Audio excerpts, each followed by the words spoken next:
Welcome to Wagner Academy. Time for SAT Math question 81. This one says, note that the figure is not drawn to scale. In the figure above, HIJK is a rectangle. So here's HIJK. That's a rectangle. Based on that, we could assume that these are all right angles. We could also assume that this side and this side are congruent, this side and this side are congruent.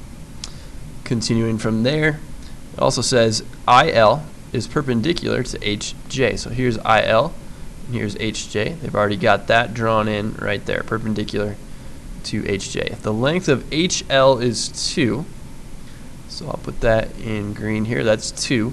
The length of LJ is 8. From L to J is 8. What is the area of HIJ?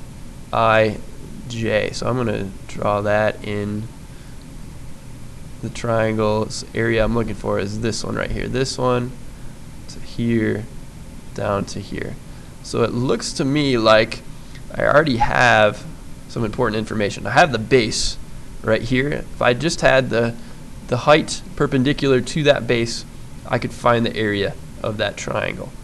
And based on similar triangles here, this is going to be no trouble at all. So the area of this triangle, 1/2 base times height.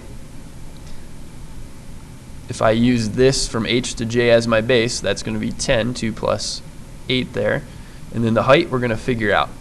So why don't I call this X? IL, I'm going to call that X.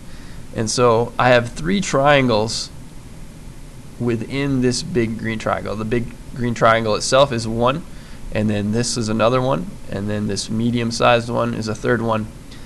Something you learn in geometry is that those are similar triangles. Yes, that's a bell. I'm doing this at school right now.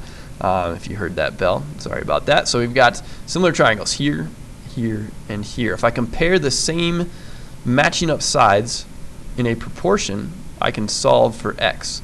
I see the short leg and the long leg of this right triangle. This would be a right angle as well, since that's a right angle.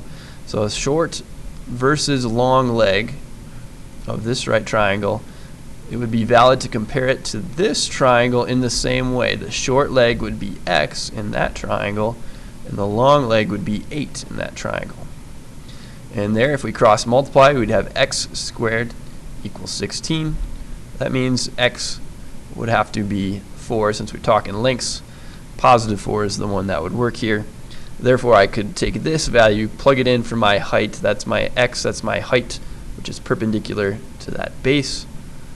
Half of 10 is 5. 5 times 4 is 20. Final answer for this one is choice B.